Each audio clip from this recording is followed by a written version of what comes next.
Big win for prosecutors in the Alec Murdaugh trial. Why? The judge allowed almost all proof of previous financial crimes to be presented before the jury.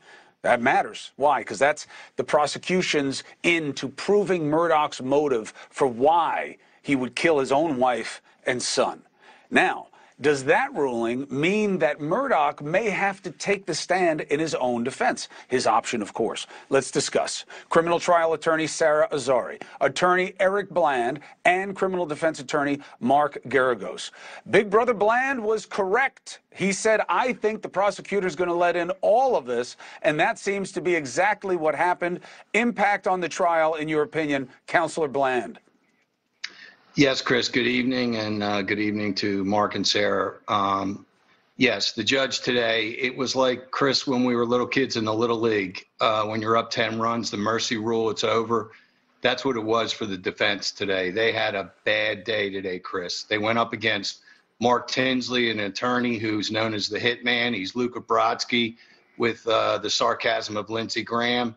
This judge let in the financial crimes, not just for motive, but to show malice. And it's a real problem for the defense. They're not going to do what Sarah posited last week when she said that they'll stipulate to these crimes. The government's not going to let them do that, and Dick Harpootlian is not going to stipulate to 999 years of crimes before this jury. He's going to fight these charges as they come in. I'm not going to collect on the dinner on Sarah. I'll take her to dinner when I see her, but sometimes when you have these national pundits or these national defense attorneys that come in, they haven't been to South Carolina. It would be like me opining on California judges. Sometimes you have to have boots on the ground, and we were pretty confident that this judge was going to do what he did. Well, first of all, the only thing I'll push back on before I go to Sarah is you called Luka Brodsky.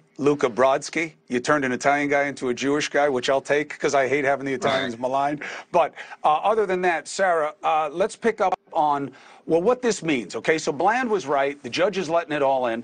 But what is the pushback for the defense on the notion of this guy is a dirty, stealing, thieving, desperate guy? Look at all these different people that he did dirty and how bad he is. What is still the defense opportunity to say, yeah, but what does that matter here in terms of killing his own wife and son? Right. I think he's going to have to take the stand, and not just for that reason, Chris, but because there are two reasons we put our clients up on the stand to testify. One is to humanize and one is to explain. He does have to explain a few things to this jury. The dilemma here and why the admission of all of this evidence matters to the defense and really makes that decision harder is because in South Carolina, a breach of trust of over $2,000, pretty draconian, is a strike. Now imagine, this guy has a litany of those, right? So by taking the stand, he waives his fifth as to anything that's coming in, and there is this fear from on the defense side that, look, you know, he could third strike out, which again, under South Carolina law, subjects him to life without parole, what we call LWOP. So the defense has to decide, do we put him up and, you know, have him testify and risk an LWOP on the fraud side, which is probably better for his legacy, or do we not put him up and risk going down on murder, in which case he'll also get LWOP? I mean, to me, I think the choice is obvious, is that he needs to testify.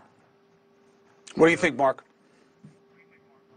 I'm still trying to figure out why Eric thinks he was predicting something that was unforeseen. I think I said before this, most judges are ex-prosecutors. Most judges, whether they like it or not, unconsciously carry the water for the prosecution, and especially when they see the defense winning. This was not unexpected. In fact, I think it was completely unexpected, and what I would say is, be careful what you wish for.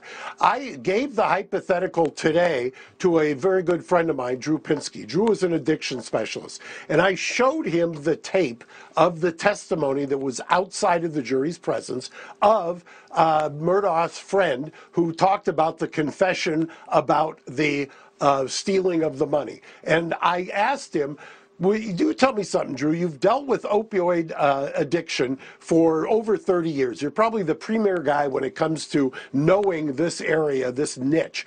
Is there any world where somebody who is an opioid addict is, when they are confronted with a theft, is then going to go out and commit this heinous crime? And his immediate gut reaction was next to impossible. I then showed him the video that everybody's making such hay of the Alec Murdaugh standing with the sapling that keeps falling down, that everybody wants to focus on the clothes. I think the defense is going to take a different tack. They're going to look at that and they're going to say, does this look like somebody who an hour later snapped after having had the confrontation about the embezzlement and butchered his son? I don't think so. So I don't know about national versus South Carolina, and God forbid anybody who thinks Lindsey Graham's got a sardonic win. But the fact remains is, I think that the prosecution is going to rue the day that they get into this, because I don't think jurors are going to buy what they're selling. Can I make it's certainly a point? what they wanted. So let's go ahead. Give me a quick one, Sarah, and then I got to go. Yeah, and to Bland's point, this was not such a bad day for the defense, because this is a double-edged sword. The prosecution has to be careful every time they iterate the word motive, because this still doesn't change the weak motive theory. Even with all of this coming in, they need to shift from motive to context. That's what they need to do, because they'll lose credibility. Look, it is unusual, Eric Bland, and don't think I didn't catch that Cup of Justice cup. I know that's one of your go-to moves, by the way. I follow you on social media. That was shameless advertising. You know what? I respect it. But, it is still going to be one of the only times, Eric, that we've seen somebody saying, let me tell you why this guy killed these people, and it has nothing to do with the two people. Are you concerned about that in terms of what that means to the jury? Yeah, I think the only thing that I would agree with my two esteemed colleagues is that it could be problematic, and you better be careful what you ask for, because you may get it. Alex Murdaugh will not testify. Sarah's just dead wrong. He's got too much baggage, too much inconsistency with his 3 prior statements. He's not going to subject himself to the cross-examination. Mark's also incorrect. He is not an opioid addict. That was just something that's been floated by Harpootlian. It doesn't work in his favor. It's not going to do him any justice.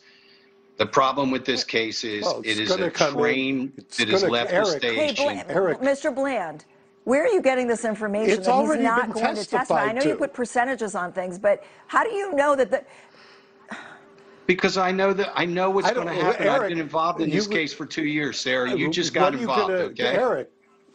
Eric, I'll just ask you a question. One question. You watched the testimony of his best friend, correct? Yeah. Okay, that was outside the presence, right? Yes, okay. Yes, sir. When they put that when they put that gentleman in front of the jury, he's going to testify that that's what Alex told him. By the way, Alec doesn't have to testify, by the way, if his best friend is going to testify to that, and the prosecution is going to use the best friend because they want the confession or the admission of the embezzlement. And by the way, when the jury buys it, they're going to get the, whether the jury buys it, I agree. But the fact is, it's going to come into evidence. Right, Eric, you're conflating the impact on the jury with whether or not the prosecution's going to offer it. In point of fact, you guys are both right. All right, I got to jump. Eric Bland, thank you very much. I'll buy everybody dinner. Why not? That's the way my life works anyway. Sarah Azari, thank you very much. Mark Garagos, always a pleasure. Until the next time. Straight ahead. Last night.